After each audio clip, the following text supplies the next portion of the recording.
বিসমিল্লাহির রহমানির রহিম। সুপ্রিয় এইচএসসি প্রথম বর্ষের শিক্ষার্থীরা, তোমাদেরকে অনলাইন ক্লাসে স্বাগতম। এসএসসি পরীক্ষায় কৃতিত্বের সাথে পাশ করে কলেজ জীবনে পা দিয়েছ, তাই তোমাদেরকে অভিনন্দন জানিয়ে আমার ক্লাস শুরু করছি। আমি নূর পারভিন আক্তার, প্রভাষক, রাষ্ট্রবিজ্ঞান বিভাগ, ইসলামিয়া কলেজ, চট্টগ্রাম। আমি আজকে তোমাদের সাথে পৌরনীতি ও সুশাসন প্রথম পত্রের প্রথম অধ্যায় থেকে আলোচনা করব। অধ্যায়ের নাম হচ্ছে পৌরনীতি ও সুশাসন পরিচিতি। এই অধ্যায় থেকে আমি যে বিষয়গুলো আলোচনা করব সেগুলো হচ্ছে পৌরনীতির ধারণা ও সংজ্ঞা, সুশাসনের স্বরূপ ও বৈশিষ্ট্য, পৌরনীতি ও সুশাসনের পরিধি ও বিষয়বস্তু, পৌরনীতি ও সুশাসন পাঠের প্রয়োজনীয়তা। এখন আমরা বিস্তারিত আলোচনায় চলে যাচ্ছি। প্রয়োজনের তাগিদে মানুষ জন্মলগ্ন থেকে সংঘবদ্ধভাবে বসবাস করে আসছে। মানুষের এই সংঘবদ্ধতা অন্যান্য জীবজন্তুর একত্রে বসবাস ও চলাফেরা থেকে স্বতন্ত্র। এজন্য বলা হয়ে থাকে মানুষ সামাজিক জীব। রাষ্ট্রবিজ্ঞানের জনক গ্রিক দার্শনিক অ্যারিস্টটল এজন্য যথার্থই বলেছেন, মানুষ স্বভাবতই সামাজিক ও রাজনৈতিক জীব। যে সমাজে বসবাস করে না সে হয় দেবতা, না হয় পশু। সংঘবদ্ধ বা সমাজবদ্ধ মানুষের নাগরিক জীবনকে কেন্দ্র করে বিভিন্ন প্রথা, নিয়মকানুন, রীতিনীতি, আচার অনুষ্ঠান প্রচলিত রয়েছে। নাগরিক জীবনের এসব দিক নিয়ে আলোচনার জন্য গড়ে উঠেছে জ্ঞানের এক বিশেষ শাখা, যা পৌরনীতি নামে পরিচিত। পৌরনীতি হলো নাগরিকতা বিষয়ক বিজ্ঞান। এটি নাগরিককে তাত্ত্বিক জ্ঞান দান করে। আর সুশাসন হলো পৌরনীতির তাত্ত্বিক জ্ঞানের বাস্তব রূপ। সুশাসন উন্মুক্ত, স্বচ্ছ, জবাবদিহিমূলক এবং মমতাপূর্ণ রাজনৈতিক, সামাজিক ও অর্থনৈতিক ব্যবস্থা নিশ্চিত করে।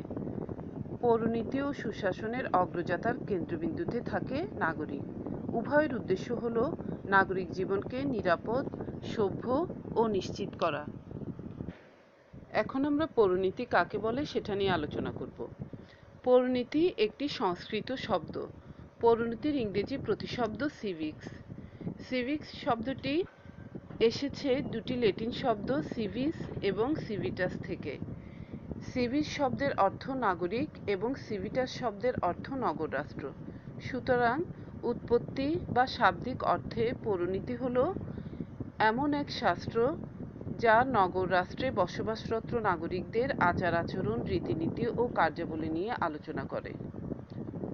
পৌরনীতি বা সিভিক্স শব্দটির প্রথম সূত্রপাত ঘটে প্রাচীন গ্রিসের নগর রাষ্ট্রকে কেন্দ্র করে। প্রাচীন গ্রিসে এক একটি নগরকে কেন্দ্র করে এক একটি রাষ্ট্র গঠিত হতো। এইসব নগর রাষ্ট্র ছিল ক্ষুদ্র, জনসংখ্যা ছিল সীমিত। এইসব নগর রাষ্ট্রে বসবাসকারী জনগণের মধ্যে যারা রাষ্ট্রীয় কর্মকাণ্ডে অংশগ্রহণ করত, শুধু তাদেরকেই নাগরিক বলা হতো।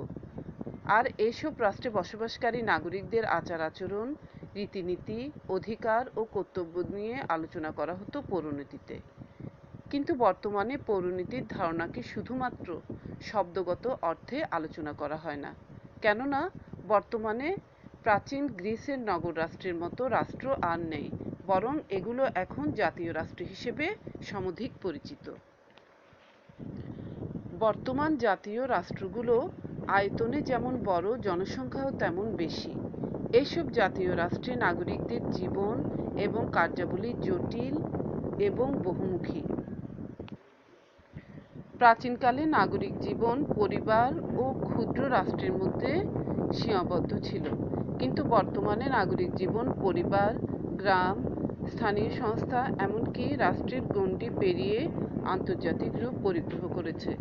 এছাড়া আধুনিককালে রাষ্ট্র ও সরকার শুধু শাসন কার্য সম্পন্ন করে না, পাশাপাশি সামাজিক, রাজনৈতিক, অর্থনৈতিক, সাংস্কৃতিক প্রভৃতি দায়িত্ব পালন করে।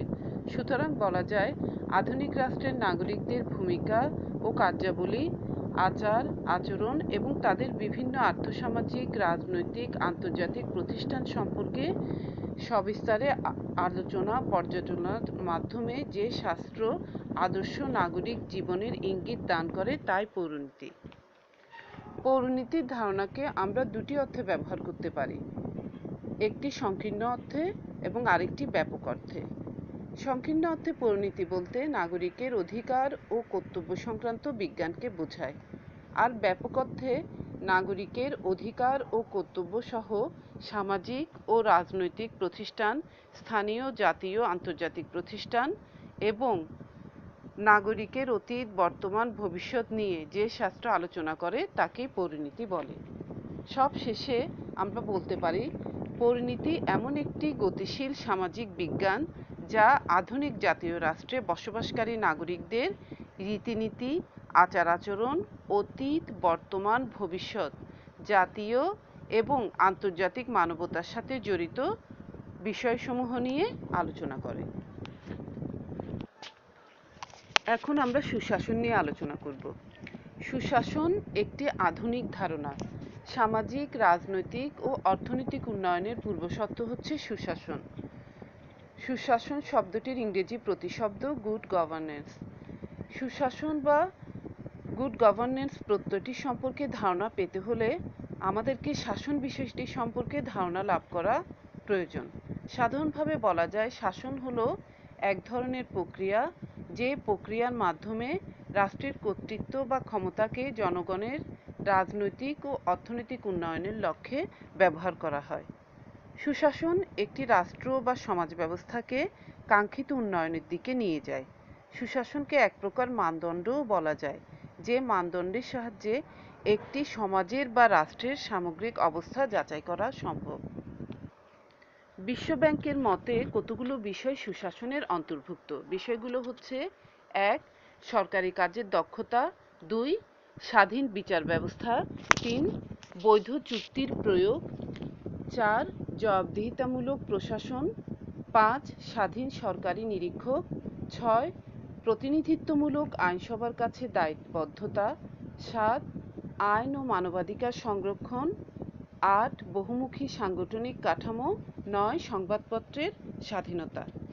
সবশেষে আমরা বলতে পারি যে শাসন প্রক্রিয়ায় জনগণের অংশগ্রহণ, আইনের শাসন, অবাধ তথ্য প্রবাহ, জনগণকে উন্নত সেবা প্রদান, কর্তৃপক্ষের দায়বদ্ধতা, সাম্য বিরাজ করে, তাকেই সুশাসন বলে। অর্থাৎ শাসন প্রক্রিয়ার সুশৃঙ্খল ও কাঠামোগত একটি রূপ সুশাসন, যা একটি আদর্শকে বাস্তবায়িত করে। এখানে সুস্পষ্টভাবে রাষ্ট্রের দায়িত্ব ও কর্তব্য, রাষ্ট্র ও জনগণের মাঝে সম্পর্ক, জনগণের দায়িত্ব ও কর্তব্য, নেতা, জনতা ও রাষ্ট্রের আন্তঃসম্পর্ক, প্রশাসন, সুশীল সমাজ ও গণমাধ্যমের বিভিন্ন দিক বিস্তারিতভাবে বিশ্লেষণসহ স্থান পায়।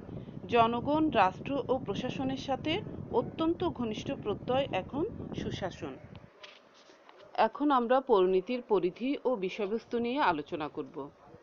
পৌরনীতি মূলত নাগরিকতা বিষয়ক একটি গতিশীল সামাজিক বিজ্ঞান। আধুনিক জাতীয় রাষ্ট্রের পরিধি ও কার্যাবলী বৃদ্ধির সাথে সাথে পৌরনীতির পরিধিও ক্রমশ বৃদ্ধি পাচ্ছে। মূলত নাগরিকের জীবন ও কার্যাবলী যতদূর বিস্তৃত, পৌরনীতির বিষয়বস্তু ও ততদূরই প্রসারিত। এখন আমরা পৌরনীতির বিষয়বস্তু কি এগুলো ধারাবাহিকভাবে আলোচনা করব। 1. নাগরিকতা বিষয়ক আলোচনা। নাগরিকতা বিষয়ক আলোচনা পৌরনীতির মূল আলোচ্য বিষয়। নাগরিক, নাগরিকতার অর্থ ও প্রকৃতি, নাগরিকতার অর্জন ও বিলোপ, সুনাগরিকতার গুণাবলী, নাগরিক অধিকার ও কর্তব্যবোধ ইত্যাদি স্বরূপ ও বিবর্তন নিয়ে পৌরনীতি আলোচনা করে। 2. নাগরিক অধিকার ও কর্তব্য। পৌরনীতি রাষ্ট্রের সদস্য হিসেবে নাগরিকের অধিকার ও কর্তব্য নিয়ে আলোচনা করে। অধিকার ও কর্তব্যের ধারণা, প্রকৃতি, প্রকারভেদ, নাগরিকের মৌলিক অধিকার, মানবাধিকার প্রভৃতি পৌরনীতির আলোচনার অন্তর্ভুক্ত। 3. মৌলিক সামাজিক প্রতিষ্ঠান সম্পর্কে আলোচনা। পৌরনীতি নাগরিক জীবনের সাথে জড়িত বিভিন্ন মৌলিক সামাজিক প্রতিষ্ঠান সম্পর্কে আলোচনা করে। যেমন মানব সমাজের আদি ও অকৃত্রিম প্রতিষ্ঠান হলো পরিবার। পৌরনীতি তাই পরিবারের বর্তমান ও অতীত রূপ এবং কার্যাবলী, সমাজের বিকাশ, সামাজিক পরিবর্তনের প্রকৃতি ও স্বরূপ, মূল্যবোধ, রাষ্ট্রের প্রকৃতি ও উৎপত্তির ইতিহাস এবং বিকাশের ধারা সম্পর্কে আলোচনা করে। 4. রাজনৈতিক প্রতিষ্ঠান সম্পর্কে আলোচনা।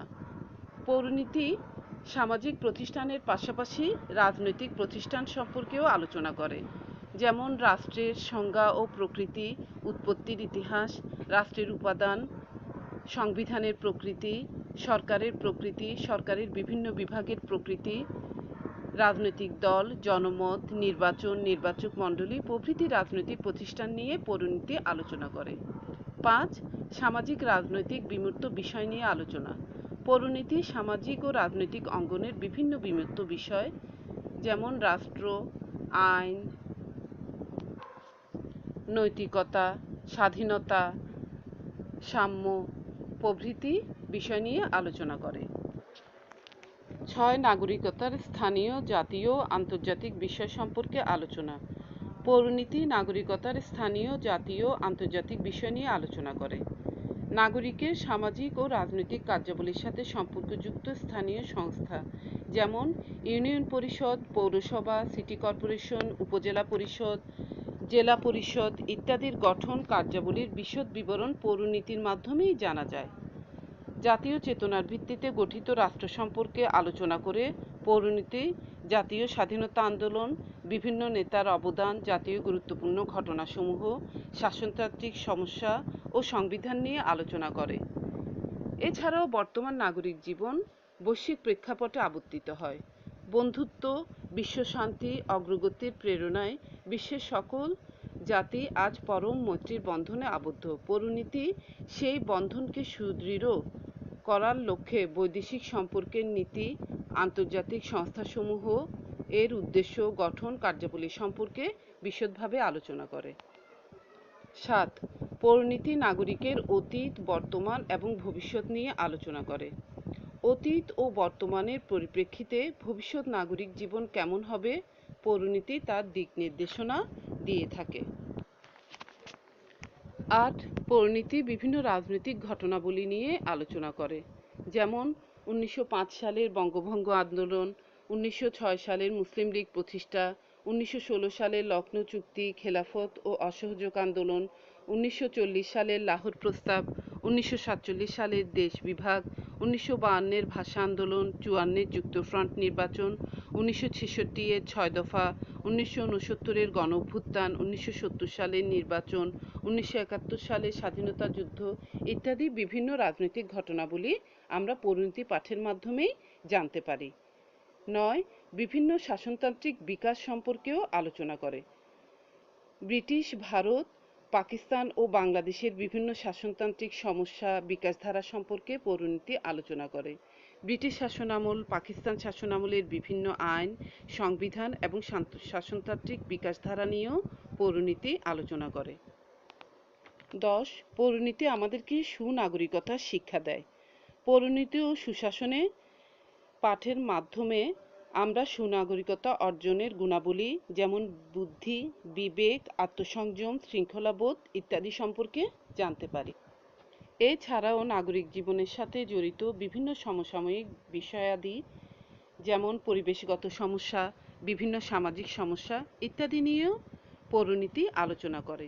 এছাড়াও ইভটিজিং, দুর্নীতি, সন্ত্রাস, রাজনৈতিক অস্থিরতা, প্রাকৃতিক দুর্যোগ প্রভৃতি পৌরনীতির আলোচনার বিষয়বস্তু। সবশেষে আমরা বলতে পারি পৌরনীতি নাগরিকতা বিষয়ক একটি গতিশীল সামাজিক বিজ্ঞান। সুতরাং গতিশীল সামাজিক বিজ্ঞান হিসেবে এর পরিধি ও বিষয়বস্তু প্রতিনিয়ত পরিবর্তিত ও বিস্তৃত হচ্ছে। এখন আমরা পৌরনীতি পাঠের প্রয়োজনীয়তা নিয়ে আলোচনা করব। নাগরিক জীবন ও রাষ্ট্রীয় শাসন ব্যবস্থার জটিলতা ক্রমাগত এত বৃদ্ধি পাচ্ছে যে পৌরনীতি সম্পর্কে সুশৃঙ্খল জ্ঞান লাভ ছাড়া সমস্যা সমাধানের বিকল্প কোনো উপায় নেই। এ প্রসঙ্গে জর্জ বার্নার্ড শয়ের উক্তিটি উল্লেখ করা যেতে পারে। তিনি বলেছেন, একমাত্র পৌরনীতি পাঠের জনপ্রিয়তা ছাড়া মানব সভ্যতা রক্ষা করা সম্ভব না। পৌরনীতি নাগরিক জীবন সম্পর্কে সঠিক দিক নির্দেশনা প্রদান করে বলে সভ্য সমাজের প্রত্যেক সদস্যের পৌরনীতি পাঠ করা প্রয়োজন। পৌরনীতি আমাদেরকে সুস্থ ও সুন্দর সমাজ জীবন গঠনের শিক্ষা দেয়।